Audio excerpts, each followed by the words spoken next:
साथियों, आज हम HOAR के बारे में बात करते हैं। मैंने कई कंपटीशन में देखा है कि कई बार क्या होता है कि SSC आते हैं, डिप्टी SS आते हैं वहाँ पे, और बहुत सारे ऐसे 42 ग्रेड के ऊपर के लोग आते हैं जिनको अपने एस्टेब्लिश्ड के बारे में बहुत कम जानकारी रहती है या जानकारी नहीं रहती है। तो मुझे ऐसा लगा कि मैं आपसे कुछ इस तरह से इस बारे में कुछ बात करूं और कुछ आपको मुझे जो जानकारी है वो मैं आपको दे सकूं। तो आइए आज हम HOAR के बारे में थोड़ी बात करते हैं। क्या है ये? होता है रेल कर्मचारी कार्यकाल अधिनियम 2005।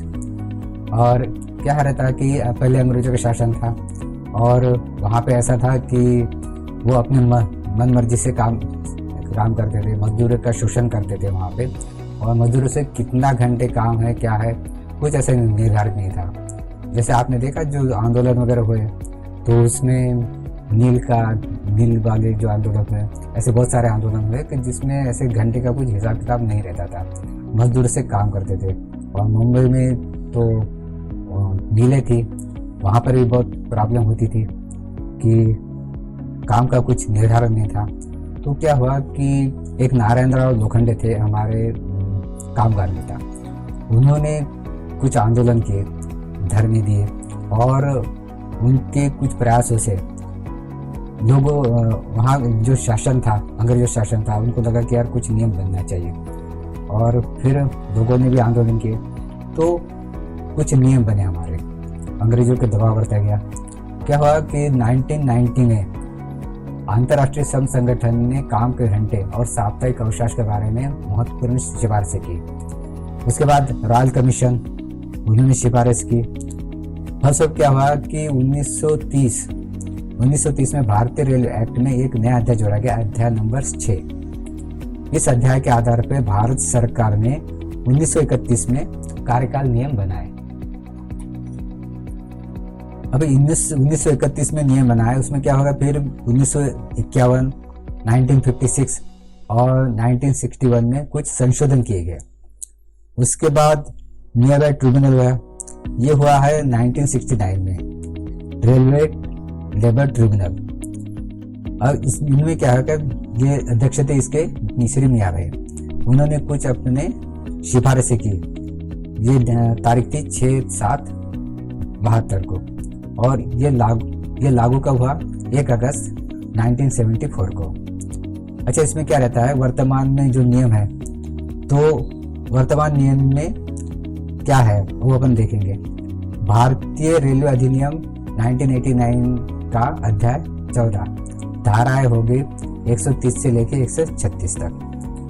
दूसरा है भारत सरकार द्वारा बनाए गए रेल कर्मचारी कार्यकाल अधिनियम 2005। और तीसरा है कि ट्रिब्यूनल ने जो सिफारिशें की है वो अनुदेश। इस तरह से इनको सब मिला के अपना एक अभी वर्तमान नियम चालू है। अच्छा, इसमें क्या है कि ये नियम किस किस पे लागू होते हैं और किस पे लागू नहीं होते। अच्छा, इन नियमों की एक व्यावहारिक सीमा होती है, उसमें कौन कौन से कर्मचारी आते हैं वो बताया गया है। जैसे आकस्मिक श्रमिक, दूसरा होता है जो एवरेज सब्स्टिट्यूट कर्मचारी, और तीसरा होता है कि बाकी सभी गैर राजपत्रित कर्मचारी, इन पर यह नियम लागू होता है। यह नियम अब किस पर लागू नहीं होता ये भी तो देखना है हमें। तो ये नियम किस पर लागू नहीं होता? जो कारखाना कानून है, कारखाने में जो काम करते हैं, जो खान माइन से जो खान में काम करते हैं, और जो जहाज रानी शिपिंग कानून वहाँ पे काम करते हैं, इन लोगों पे ये लागू नहीं होता। और जो 4 कैटेगरी जो बनाए गए हैं, तो उसमें जो एक्सक्लूडेड कैटेगरी है, अपवर्जित कैटेगरी बोलते हैं उसको, तो उसमें ये नियम लागू नहीं होता।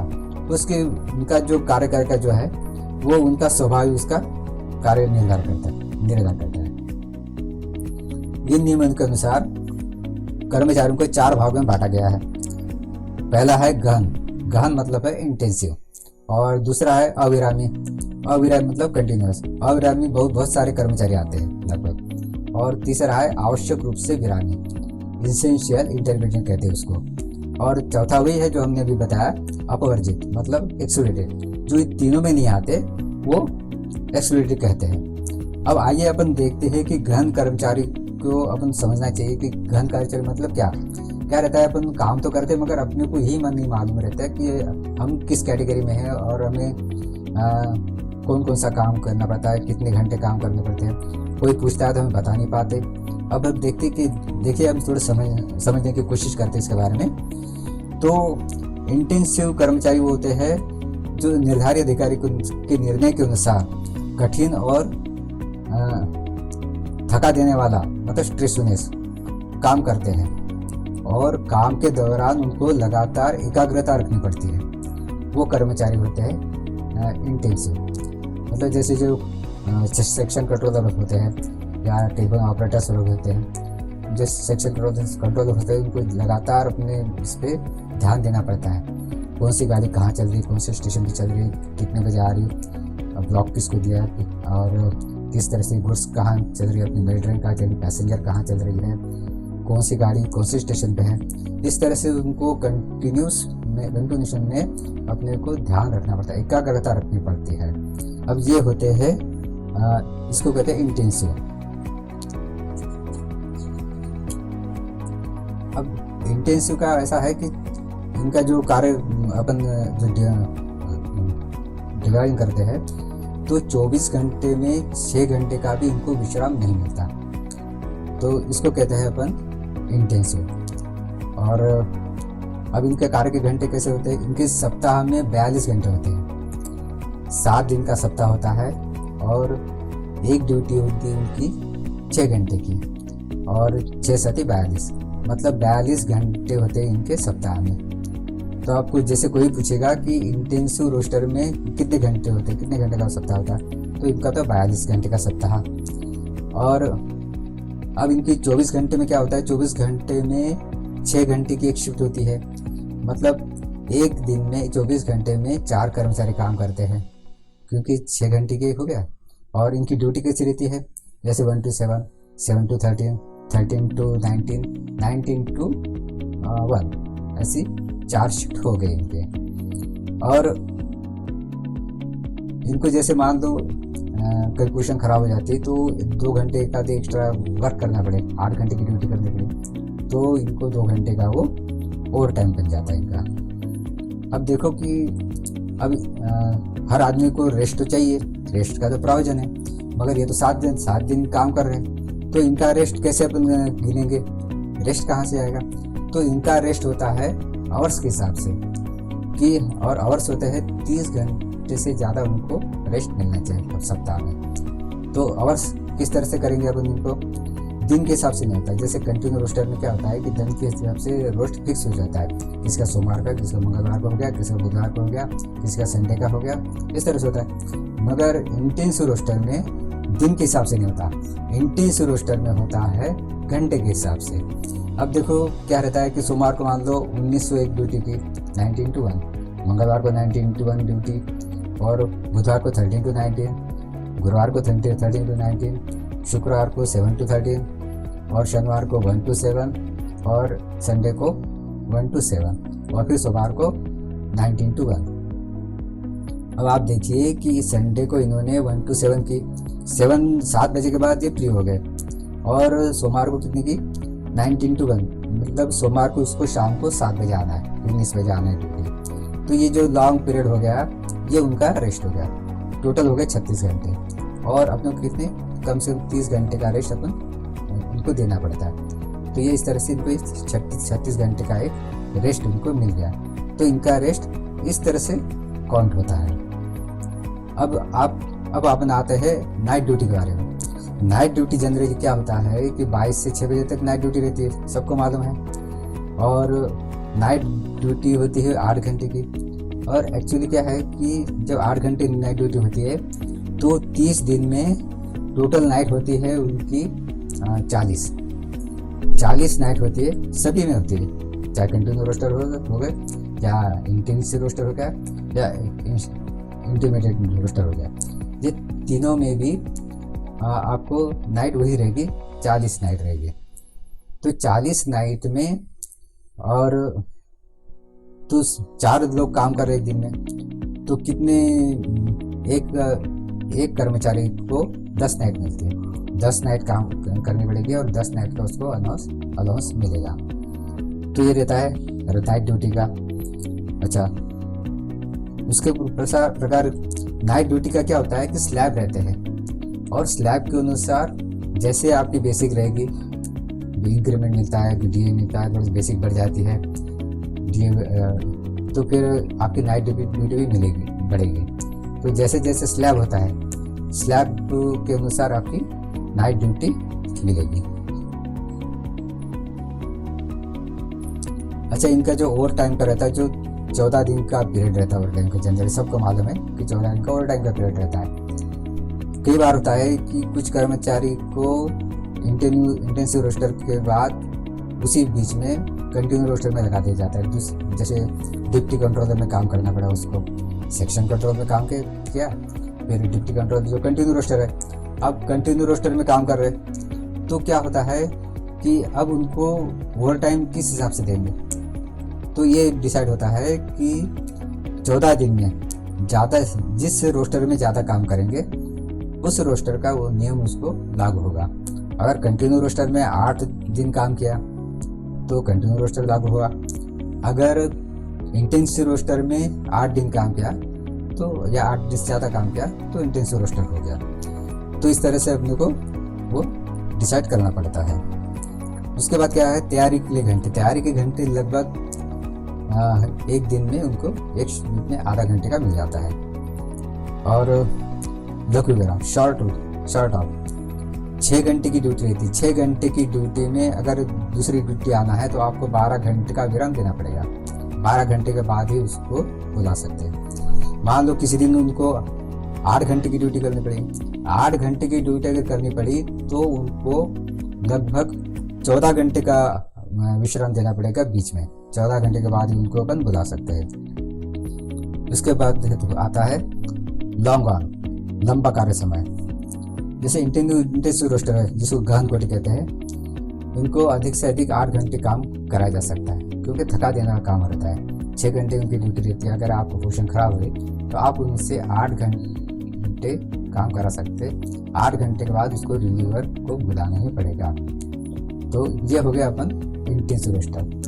तो साथियों, आपको इंटेंसिव रोस्टर के बारे में कुछ बातें समझ में आ गई होंगी क्योंकि मैंने काम किया है कंट्रोल ऑफिस में, लगभग 12 साल काम किया है, तो मुझे काफ़ी इस बारे में जानकारी थी जो मैंने आपको बता दी। अब आते हैं हम कंटिन्यू रोस्टर में। कंटिन्यू रोस्टर में अधिकतर कर्मचारी क्या है कि कंटिन्यू रोस्टर में आते हैं। जैसे हो गया फ्यूलिशर हो गया, या हो गया एटीके हो गया, लॉबी में जो काम करते हैं, लॉबी सुपरवाइजर हो गया, या और बहुत सारे लोग हैं जैसे खलासी हो गया, CNW स्टाफ हो गया, और जैसे जो सुपरवाइजर कैटेगरी छोड़ के, जैसे लॉबी सुपरवाइजर है, अगर सुपरवाइजर इंचार्ज है तो अलग चीज़ है, मगर जो लॉबी में काम करते हैं वो अलग चीज़ है। तो इस तरह से ये लोग कंटिन्यू रोस्टर में आते हैं। कंटिन्यू रोस्टर में क्या होता है कि 8 घंटे की ड्यूटी रहती है। 8 घंटे की ड्यूटी के बाद और 6 दिन काम करना है, 7वें दिन इनको रेस्ट मिलता है। इंटेंसिव रोस्टर का क्या है, वो पूरे 7 दिन काम करेंगे और 6 घंटे काम करेंगे। इनका क्या है, ये 6 दिन काम करेंगे और 7वें दिन रेस्ट मिलेगा। 6 दिन 8 घंटे ड्यूटी करेंगे तो इनके आवर्स कितने हो गए, 48 घंटे हो गए इनके। तो और इनके हो गए 48 घंटे। अच्छा, इनका नाइट ड्यूटी का क्या रहता है कि नाइट ड्यूटी भी इनको उसी प्रकार से 40 नाइट रहती है। अब एक दिन में 3 शिफ्ट रहती है। जैसे 8 घंटे की ड्यूटी भी तो 3 शिफ्ट रहेगी। तो 3 शिफ्ट में कितने हो गए, एक कर्मचारी को आते हैं, 3 कर्मचारी काम करेंगे एक दिन में, तो एक कर्मचारी के हिस्से में आते हैं 13 नाइट। तो नियम के अनुसार 13 नाइट से ज़्यादा ड्यूटी नहीं कराना चाहिए क्योंकि थक जाता है आदमी उसमें। और नियम वही है 22 से 6 बजे तक नाइट ड्यूटी। और अच्छा, ओवर टाइम भी इनको 32 घंटे से ज़्यादा नहीं करना चाहिए। इस तरह से कुछ रिस्ट्रिक्शन है अपने। और जैसे दूसरे दिन उनको बुलाना है तो कम से कम ड्यूटी करने के बाद 12 घंटे का विश्राम ज़रूरी है। उसके बाद ही अपन उनको ड्यूटी पे बुला सकते हैं। तो ये हो गया भाई। और अच्छा, इनको पूरक घंटे कितने मिलते हैं? पूरक घंटे भी मिलते हैं, आधा आधा घंटा मिलेगा। मगर जैसे कई जगह होता है स्टेशन मास्टर होते हैं जो इनको कैश वैश गिरना पड़ता है, बहुत ज़्यादा टाइम लग जाता है क्योंकि वर्क वैसा रहता है। तो वर्क के अनुसार तो उनको उस टाइम में उनको सप्ताह में 6 घंटे मिलते हैं। जनरली आमतौर से सप्ताह में 3 घंटे, मतलब एक दिन में उनको आधा घंटा मिलता है। ये होता है अपने कंटिन्यू रोस्टर में। उसके बाद आता है आवश्यक रूप से विरामी कर्मचारी, इसेंशियल इंटरमीडिएट। यह वे कर्मचारी है जो 12 घंटे लगातार ड्यूटी पर रहने के बाद भी 6 घंटे भी उनके पास काम नहीं रहता। 6 घंटे फ्री रहते हैं, 6 घंटे काम करते हैं। जैसे मान लो कुछ सेक्शन ऐसे है कि वहाँ पे गाड़ियाँ बहुत कम चलती थी, तो और जैसे केबिन मैन हो गए, वहाँ पे बहुत जहाँ गाड़ियाँ कम चलती है, या पॉइंट्स मैन हो गए। अब इनको क्या रहता है कि अब गाड़ी आ रही है 1 घंटे बाद, 2 घंटे बाद आ रही, तो इस तरह से जो 12 घंटे का इनकी ड्यूटी रहती है 12 घंटे की, इसलिए तो 12 घंटे के पीरियड में 6 घंटे का भी इनका वर्क नहीं रहता। अच्छा, जो खाली समय रहता है उसको अपन कैसे गिनेंगे?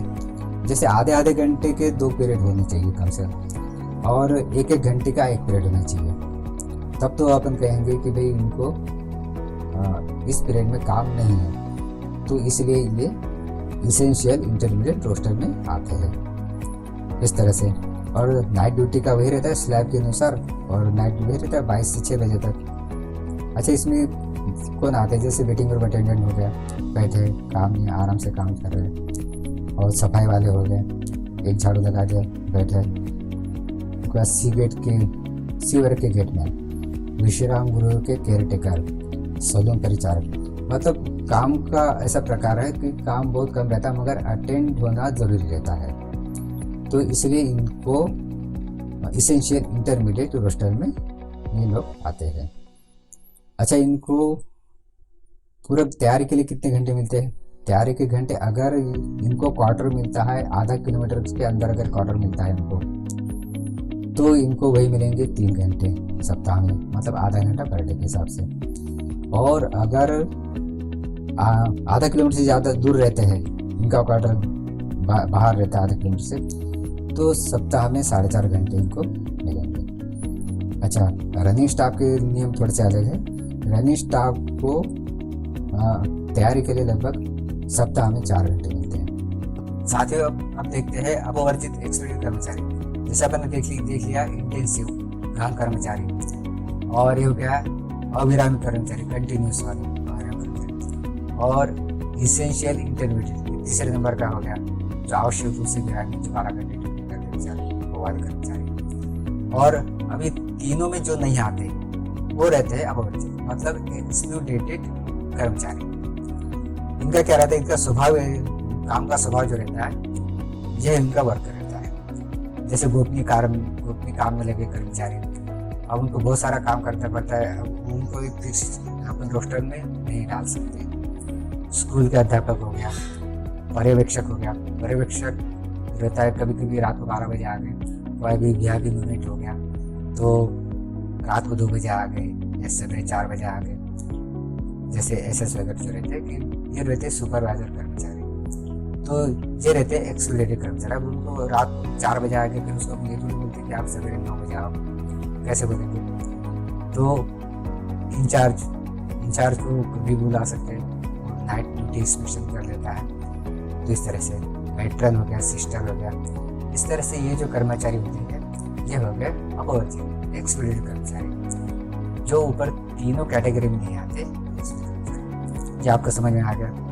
अब कई बार होता है कि ब्रोकन ड्यूटी होती है, कई जगह ब्रोकन शिफ्ट कहते हैं उसको। क्या रहता है कि कुछ समय ऐसा रहता है कि जहाँ ज़्यादा काम रहता है, कुछ समय ऐसा रहता है कि बिल्कुल काम नहीं रहता है, तो उस टाइम में वो कर्मचारी घर जा सकता है, और जिस टाइम में काम रहता है उस टाइम में आ सकता है। जैसे मान लो सवेरे 8 बजे से लेकर 9 बजे तक काम है, तो 8 बजे से 9 बजे तक वो काम कर लेगा। उसके बाद 9 बजे से लेकर 11 बजे तक कोई काम नहीं है, तो वो खाली नहीं बैठेगा, वो घर चला जाएगा, नहा धोएगा, अपना फ्रेश होगा, जो भी है, और तैयारी करके फिर वो 11 बजे आएगा, क्योंकि 11 बजे उसको काम है, 11 बजे से 1 बजे तक या 2 बजे तक। तो इस तरह से वो उस हिसाब से अपने को एडजस्ट करके काम करता है।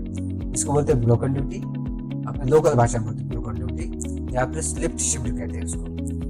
इसका एक नियम ये है कि ये इसमें बीच में सिर्फ 2 इंटरवल हो सकते हैं, तीसरा इंटरवल नहीं होना चाहिए, या फिर एक इंटरवल हो तो सबसे बेस्ट रहता है। उसके बाद क्या है रहता है कि आधे घंटे का जो ब्रेक है उसको ब्रेक नहीं मानेंगे। मान लो 8 बजे से लेकर 8:30 बजे तक कुछ काम नहीं है और 8:30 बजे काम है, तो ये नहीं हो गया कि वो ये उसका ब्रेक ड्यूटी हो गया, ऐसा नहीं। भाई आधे घंटे का तो चल जाता है, वो अपन नहीं मानते हैं। अच्छा, इसमें ऐसा रहता है कि अगर सवेरे 6 बजे से लेकर 22 बजे तक अगर ड्यूटी है इसकी, तो उसको अपन 16 घंटे के रोस्टर में आ सकते हैं। मगर अगर नाइट इसकी इंक्लूड हो जाती है, सवेरे से 6 बजे के पहले बता दिया या रात को 22 बजे के बाद बता दिया, तो इसका जो रोस्टर होना चाहिए 14 घंटे का होना चाहिए, फिर 16 घंटे का नहीं होना चाहिए। तो ये इसके कुछ इसमें रहता है। भाइयों, अब ये हो गया आपका कार्यकाल अधिनियम के बारे में। मेरे पास कुछ जानकारी थी, वो मैंने आपको दी। मैं और भी कुछ जानकारी है वो भी मैं आपको शेयर करूँगा, क्योंकि मेरे पास बहुत सारे स्टाफ आते हैं, वो बहुत बार पूछते हैं कि ये क्या है, वो क्या है, छुट्टियों के बारे में पूछते हैं या और कहीं बहुत सारे के बारे में पूछते हैं, जानकारी मांगते हैं। तो मैं चाहता हूँ कि वीडियो अगर आपके पास रहेगा तो आपका वो टाइम वेस्ट नहीं होगा। आप मेरा वीडियो देख सकते हैं और उसमें आप जो भी निर्णय लेना है ले सकते हैं। तो सभी भाइयों को मेरा धन्यवाद, नमस्कार।